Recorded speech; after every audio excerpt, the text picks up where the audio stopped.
Assalamualaikum warahmatullahi wabarakatuh.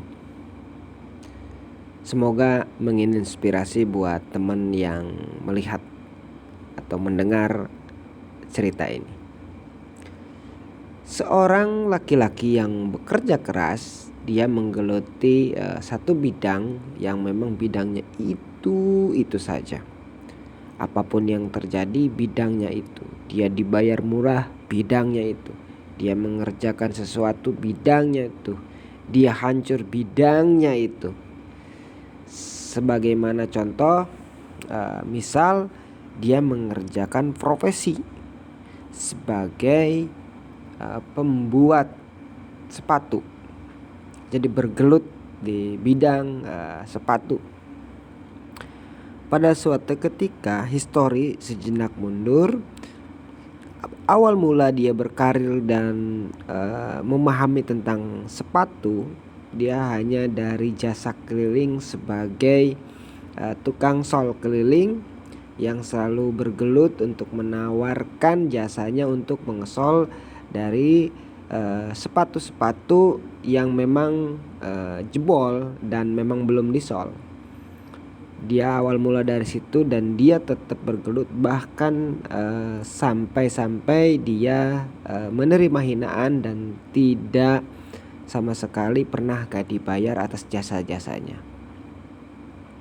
Tapi tidak berkecil hati, dia menyerap ilmu dari tentang mengesol sepatu, bukan ilmu bagaimana cara mengesol sepatu.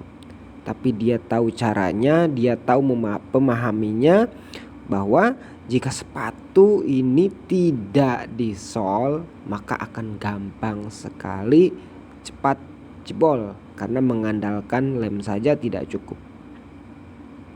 Lalu dia membuat sebuah sebuah inspirasi, sebuah karya. Dia membelilah sepatu yang harganya tidak terlalu mahal dan juga merek yang tidak terlalu terkenal. Karena dia memahami jika merubah merek yang terkenal akan beresiko tinggi. Pada akhirnya dia membeli sebuah sepatu, lalu sepatu yang biasa-biasa itu lalu dia jahit dengan sol. Nah, dengan sol dengan sangat rapi, dan pada akhirnya dia menawarkan sepatu yang tidak terlalu bermerek, tidak terlalu ternama itu dengan kekuatannya dan disandingkan dengan merek-merek yang mahal. Merek sepatu itu yang murah itu dia tes, dia untuk istilahnya untuk menjadi alat olahraga, sepatu olahraga, lalu dia tes dan dia tawarkan. Lama kelamaan banyak orang yang berminat untuk membeli sepatu yang telah dia rubah, sehingga pada akhirnya dia membeli dengan begitu banyak dengan cara dia merubahnya. Misal contoh, dia membelinya dengan harga yang relatif murah, dari sana mungkin 70.000, setelah dia mengesolnya dia jual 150.000. Akhirnya tembuslah kepada pemilik sepatu yang dia beli, istilahnya bos besar yang memproduksi sepatu itu. Lalu dia cari dan bertanya siapa yang membeli sepatu ini. Nah, ternyata si orang yang pengesol sepatu. Lalu dia panggillah ke pabrik sepatu itu. Akhirnya berbincang apa yang menyebabkan, apa yang bisa membuatnya sepatu dia laku di pasaran. Akhirnya dia berbincang dan karena berbesar hati dan sangat menginspirasi, bos sepatu ini akhirnya merekrut dia untuk menjadi seorang pegawai. Nah, karena si orang ini berpikir jika jadi seorang pegawai dia hanya akan digaji dengan kisaran hanya UMR saja. Akhirnya dia memintanya untuk berpartner saja. Dalam artian dia meminta ke pabrik sepatu itu, ke bos besar itu untuk dibuatkan merek dan modelnya sendiri. Akhirnya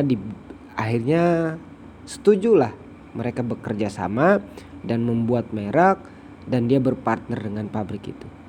Nah, setelah berpartner dengan kombinasi bahwa desain dan kekuatan sepatu itu, akhirnya diluncurkanlah produk terbaru dari sepatu itu dengan merek titik-titik.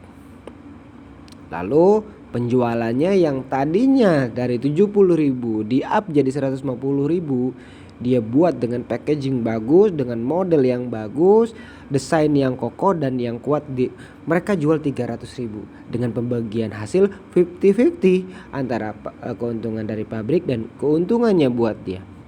Dan lambat laun mereka membuat sepatu dan yang pengesol sepatu membuat penguatnya.